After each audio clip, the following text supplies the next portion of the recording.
Bueno, a ver cuánto me sale la voz porque he estado medio afónico.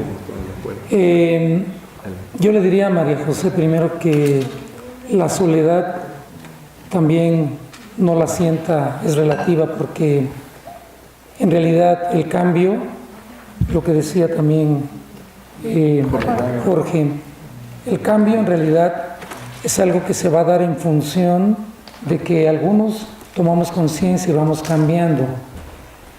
La ley de resonancia dice que cuando 1, 2, 3 empiezan a tener una conciencia, se empieza a generar el momento en que, como le dice la fábula del 100º chango, en el momento en que el chango número 100 lava su papa, todos los changos del mundo la lavan. Los que estamos picando piedra, en cuanto a cuidar un poco, tener conciencia de nuestro cuerpo y cuidar lo que somos pocos, María José, no somos muchos, somos pocos. Y esta misma conciencia, como una onda, se va a expandir. Y como decía él, también Jorge, ¿cómo le puedo decir a alguien que tenga una alimentación sana si yo no lo hago? Por eso yo siempre en los cursos que yo doy de nutrición, en mis diplomados y todo, yo a la gente le enseño los guisos que yo hago en mi casa. Todas las recetas son lo que yo hago, y que algunas me las fusilé del internet, pero las volví sanas, les quité algunos elementos como el trigo y esto, les metí quinoa. Es un trabajo que se va haciendo y que se va expandiendo, que es una onda vibratoria que ahorita está en una pulsión tremenda, es como el temblor de hace poco, ¿no? El sol emite una llamarada y nos toca a todos, y es lo que hacemos con este trabajo. Entonces, sola, habemos algunos cuantos, cuando te sientas sola, acuérdate de todos los que estamos en ese rollo, y que si de pronto dices, ching, es que mi hijo le voy a dar unas verduras o un licuado, pues mira, yo todos los días me echo un licuado en la mañana nada más para desayunar, entonces acuérdate que hay otro por ahí que está haciendo lo mismo, ¿no? Y estamos en eso todos juntos.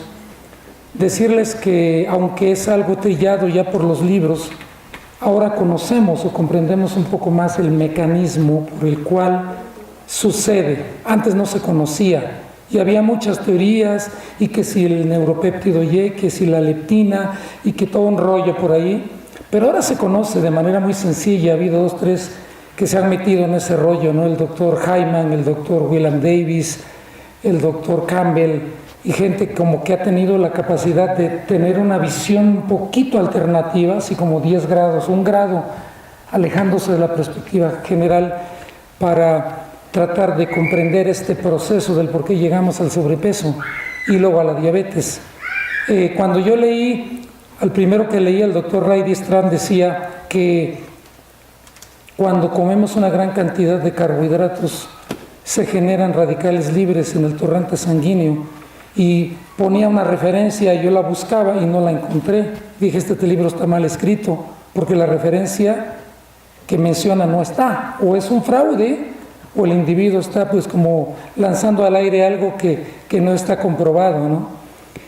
Después, cuando leí Cerebro de Pan y me metí a investigar un poco sobre el proceso de glicación, me di cuenta que cuando una persona común, totalmente común, la alberca de la que habla Miguel también es algo muy común, en muertos, quien no ha comido pan de muerto, tamales. ¿Quién no ha crecido comiendo pan? Cuando yo tenía 7, 8 años, la única cena en casa era té de hojas de limón con pan. Era lo que nos daban en casa. Ahora mi hermano se indigna cuando habla de eso, pero eso es lo que había, té de hojas de limón con pan. Y cuando uno ve lo que sucedió hace 50 años, cuando alguien se ganó el premio Nobel porque encontró cómo hacer el trigo alto, volverlo trigo enano, y agregó una modificación, una hibridación que permitió que ese trigo, el trigo de ahora, tenga un gluten, tenga más del genoma D del gluten que causa problemas. Estamos comiendo pan desde niños y galletas. A mí me encantaban los pingüinos y los submarinos, y mi mamá murió, se consumió por la diabetes, la vi morir con la diálisis y el rollo, y tuve que empezar a investigar un poco de qué pasa, qué sucede, tanta gente que está así. Hace algunos meses llegó a mi consultorio un hombre que estaba ciego, y ya con todo el color amarillo negruzco de las personas con insuficiencia renal. Y yo le dije, oiga, ¿verdad que cuando a usted le diagnosticaron la diabetes y le dieron los medicamentos, usted siguió con su mismo estilo de vida. Sí, pues como me dieron metformina e insulina, pues seguí comiendo igual. Y yo le digo a la gente, lo que lo llevó ahí fue su estilo de vida. Seguir con ese estilo de vida es una necedad, es un suicidio. Además, desayuna solo, cena solo pan con té, pues la adicción está dándose. El gluten es tremendamente adictivo. Una compañera por aquí que estuvo el año pasado, recuerdo que yo le dije, cuando yo hablé que era adictivo, ella dijo, sí, yo era adicta a las drogas, y cuando las dejé me costó, pero cuando dejé el pan fue la muerte. Le dices a una persona que deje el pan y de entrada se encoge porque el cerebro está teniendo una demanda de ese gluten, ¿no? Si deja el pan, pues sí hay una tremenda adicción. ¿Cómo lo dejas? Factores psicológicos y una adicción generada en el cerebro porque le estuviste metiendo el gluten. Conforme más le metes que pan de muerto, ya en el pueblo había pan de Guauclilla es el pueblo, pan de Parián, pasaba el tren ahí, se vendía un pan de pulque. Estás comiendo pan, mientras más le metes, más receptores se generan. Y al haber más receptores, tienes más necesidad. Si satisfaces esa necesidad, se generan más receptores y aumenta la necesidad. Y por lo tanto, si la satisfaces, va a haber más receptores, cada vez más, hasta que tu adicción es tal que no puedes con ella. Yo cuando le digo a la gente que deje el pan, se me queda viendo con cara de, yo no soy marciano, espérate, soy humano, ¿no? Y miren, el pan o las galletas o el trigo es como a los alcohólicos una copa de alcohol. Te echas un pedacito, como un alcohólico, una copa es una peda de 15 días, lo mismo le pasa a alguien que está tratando de dejar el pan y se come un pedazo, ¿no? Y la glicación, ¿cómo viene? El trigo existe la amilopectina A, amilopectina B, amilopectina C, y la amilasa, que son las formas en que el almidón está en el grano. La amilosa son cadenas compactadas, pero la amilopectina son cadenas ramificadas que cuando entran aquí apenas las toca la saliva, se empiezan a desdoblar, y cuando te echaste tu pancito, la subida o el jalón de azúcar en la sangre es impresionante. Como dice el doctor Davis, consumí 2 rebanadas de pan integral y me subió el azúcar de 84 a 169, más del doble. Y dice que, bueno, cuando consumió de pan de trigo, del trigo de hace 2000 años, le subió solo de 84 a 110. Como para saber lo que hace el trigo de ahora en nuestro cuerpo, nos lleva a veces a la glucosa hasta el cielo en un ratito. Estos altos niveles de glucosa que se van repitiendo por picos durante el día generan que la glucosa circulante vaya dañando sobre todo las partículas de lipoproteínas que circulan por el cuerpo, HDL, LDL, sobre todo la LDL. La oxidan, si la glicación es que el azúcar la cubre. Bioquímicamente las células tienen en su superficie bolas de proteína o ramitas, así como bracitos, que le permiten llegar y ¡pum! Este es mi sistema de reconocimiento, aquí estoy, el cuerpo lo reconoce. Cuando la glucosa cubre todas esas ramas y la partícula llega y le dice, mi sistema de reconocimiento, allá adentro le dicen, código incorrecto, la llave no funciona, la tarjeta no funciona. Entonces eso se convierte en una lipoproteína oxidada.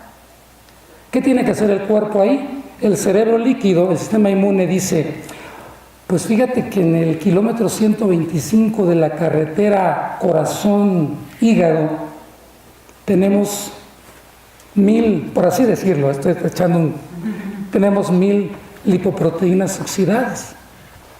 Mándate el anticuerpo que específicamente fagocita esa lipoproteína. Va al anticuerpo y ¿saben qué hace el anticuerpo? Llega y lo primero que hace es, con su pistolita de agua, rocía a la lipoproteína oxidada con radicales libres para destruirla. Si este proceso en el cuerpo se repite muchas veces, los radicales libres entonces abundan tremendamente. Es el primer paso del problema. por la glicación, por el exceso de consumo de glucosa, viene una gran cantidad de radicales libres en el torrente sanguíneo que literalmente inflaman todas las arterias por dentro. Todo el endotelio, la pared que cubre las venas y arterias, se empieza a inflamar por esos radicales libres. Los radicales libres son como partículas piromaníacas que andan causando problemas dentro del cuerpo, ¿no?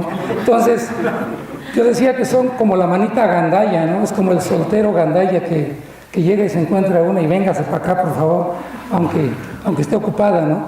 Se roba los hidrógenos y va destruyendo moléculas, va destruyendo membranas celulares, empieza a crear una serie de problemas y esto genera, me quedan 2 minutos, 1 minuto, 30 segundos, 1 minuto. Esta inflamación genera resistencia a la insulina que hace que el páncreas tenga que producir el doble para poder realizar la función normal, tenga que trabajar de más. Este sobreesfuerzo, ¿qué hace con el páncreas? A la larga se lo echa, lo truena. Primero aumenta las células, después disminuyen. Se acaban y empieza a producir en pequeña cantidad. Quiero decirles que ahora existen una gran cantidad de médicos que han hecho trabajos muy interesantes sobre cómo curar la diabetes. Para las personas que sufren la enfermedad y hay una esperanza y hay métodos, sistemas muy estrictos pero que funcionan e incluso del doctor Hyman, ahora sí que él presenta una receta de hierbas muy caras y hay que mandarlas a pedir a Estados Unidos. Bueno, ya le hablé a una amiga de bioquímica y le dije, ¿me puedes hacer esta fórmula? Sí, está bien, en lugar de 3,000 pesos, 200 pesos, para ayudar a reparar su base, su sustrato más fuerte es la jimena, que es la única que se ha encontrado que repara un poco las células pancreáticas. Ya han salido otras cosas, no les quiero decir más porque se me acabó el tiempo, pero lo que comemos inicialmente sí cuenta. No es una mentira de que tenga un efecto. Porque a mayor cantidad que comes te vas haciendo más adicto, hasta que llega un momento que es imposible salir de esa debacle en la que estás. Pues muy bien, muchas gracias.